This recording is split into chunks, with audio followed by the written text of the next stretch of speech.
Hey pop culture class, it's your 1990s decade overview.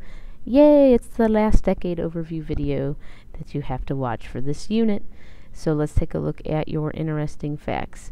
As you can see here, let's go back there. As you can see here, we've got, just an increase in everything. Minimum wage up, average salary, wow, look at that. Unemployment rate down. And so you're going to see the 1990s be a very, very, very good economic time. But we, despite that, have a lot of social issues to discuss. And so let's take a look here. Not so much economics this time, but what was going on in the 90s. Well, first here, we're going to talk about Operation Desert Storm, sometimes referred to as the Persian Gulf War, which started in 1990 and ends in 1991. What happens here is that the United States leads 34 other countries in an invasion of Iraq, because Iraq had invaded neighboring Kuwait. And so the attack on the sovereignty of Kuwait led other countries worldwide to get involved. Some of the significance of this war, live news coverage of the front lines.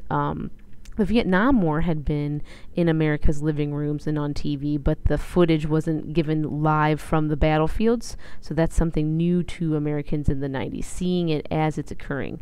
And we have relatively low casualties on the side of the coalition due to air raids of Iraq and technological advances. And so as far as wars are concerned, this was a very positive win for the United States, so to speak. The second thing to mention here is the fall of the Soviet Union. Remember, we had talked about in the 80s PowerPoint that Mikhail Gorbachev had been, the leader of the Soviet Union, had been more open to political and social freedoms. And so as a result of the continuing freedoms being given, eventually we see an overthrow of the communist government. And so one by one, the communist countries of Eastern Europe and now with the Soviet Union have fallen. And so, the economy hadn't been all that great in the Soviet Union, and so many people will say that that made it easier for these revolutions to occur. And so we will say that the Cold War has now officially ended in 1991, with the Soviet Union ceasing to exist. That doesn't mean that it was totally peaceful in Europe as a result. An example of this is the conflict in the Balkans, which just refers to some of our former Soviet bloc Eastern European nations. We have ethnic conflicts happening as a result of groups trying to figure out who's going to be in control of all these areas now that the Soviet Union's not in control. And so we had, sometimes this is referred to as the Yugoslav Wars. We have Yugoslavia, and then we have areas of former Yugoslavia like Slovenia, Croatia, Bosnia, and Kosovo. We have different ethnic groups all fighting for control over those regions now that communism is gone. And so you have some ethnic cleansing and some genocide occurring in Eastern Europe that is as bad and in some instances worse than what we'd seen in World War II. And so that was obviously a huge current event in the 1990s. Another big current event of the 90s would be the end of apartheid in South Africa. Apartheid was just racial segregation that was actually endorsed by the South African government, and it had been in existence since like 1948, and it doesn't end until 1994. And so we had these white descendants of Dutch immigrants that held all the power and had, the government condoning it, had been discriminated against the native Africans of South Africa. And so eventually the jailed civil rights leader Nelson Mandela is elected president in 1994, and we see an end of government-sponsored racial segregation in South Africa. It doesn't necessarily mean that everything is, all sunshine and rainbows as soon as he's elected president, but it does get better. Other big current events domestically. The first three were more of current events happening internationally, but domestically, what's going on?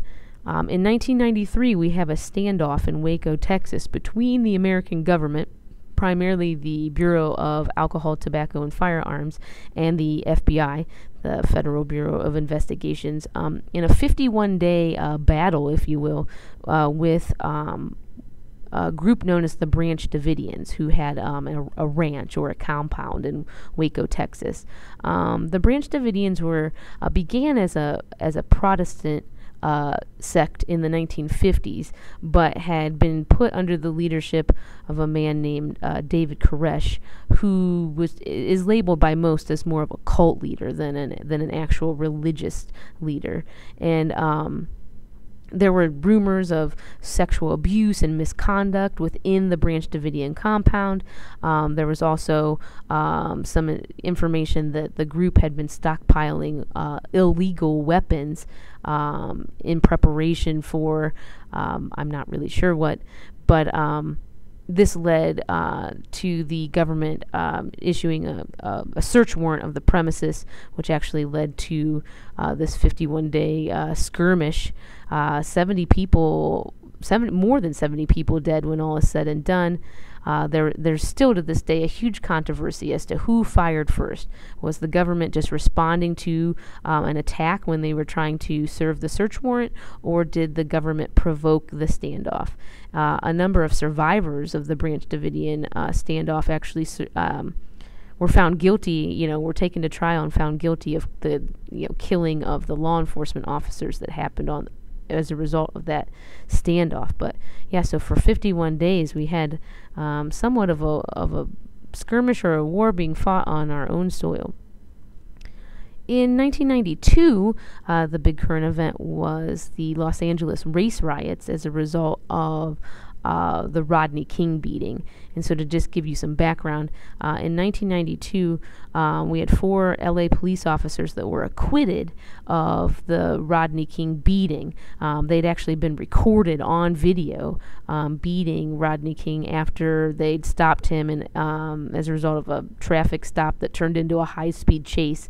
And when those officers were acquitted, they didn't have to be held accountable for the beating. You had thousands of people taking to the streets to riot or protest that court decision.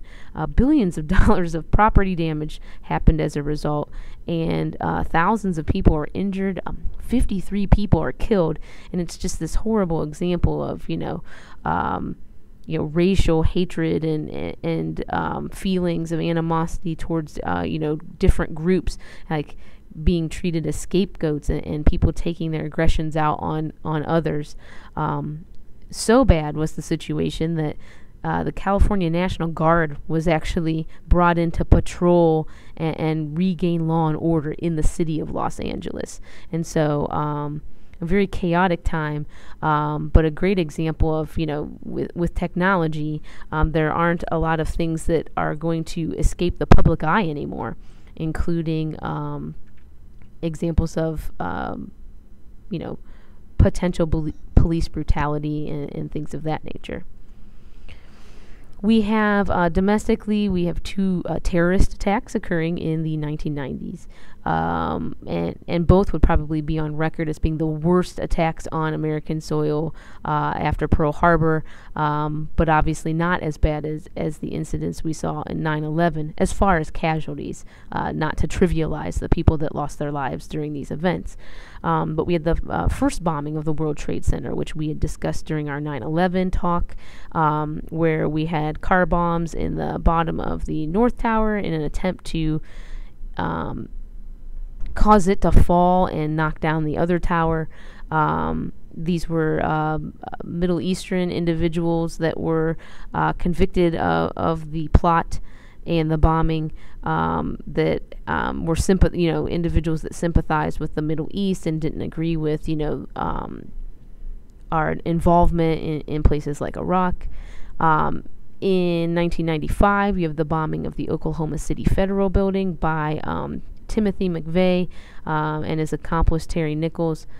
Timothy McVeigh was sadly a Gulf War veteran that became, upon return home from the war, became very angry with the federal government, became very angry with how the government had handled the standoff in Waco, Texas, and so as a result of those issues and probably some mental health issues, decides to bomb the federal building. This, just like the World Trade Center, was a car bomb, and it caused 168 deaths, 19 of those children under the age of 6, as the federal building had a daycare center located on its premises. And so a very sad and traumatic thing, again, to watch unfold in front of us on television in the 90s.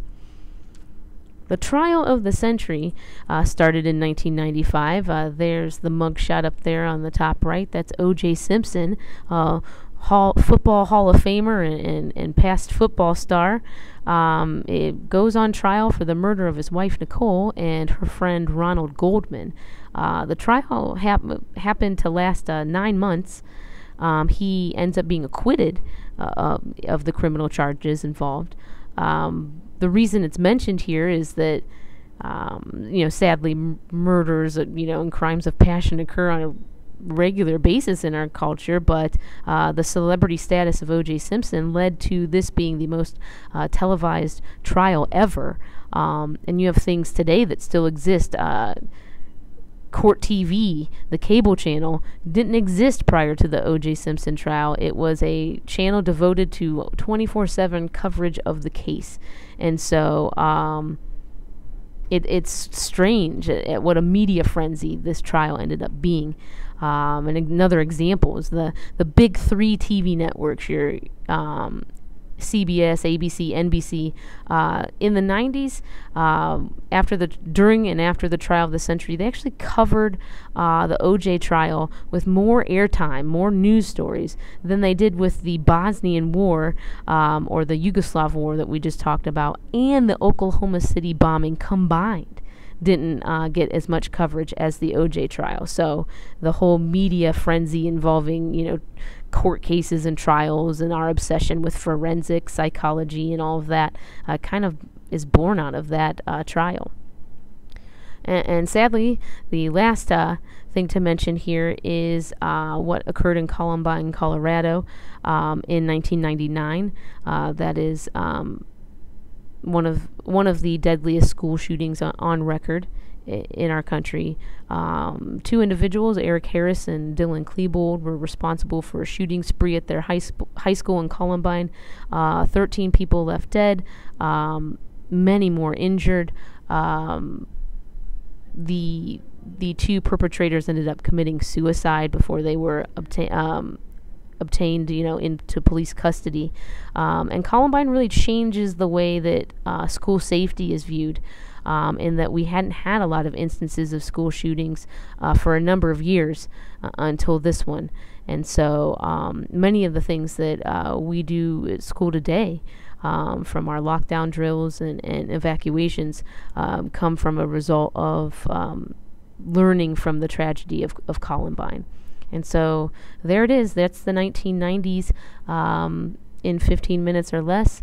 Lots of international and domestic affairs occurring that will affect popular culture. Thank you so much for listening, and come to class with any questions.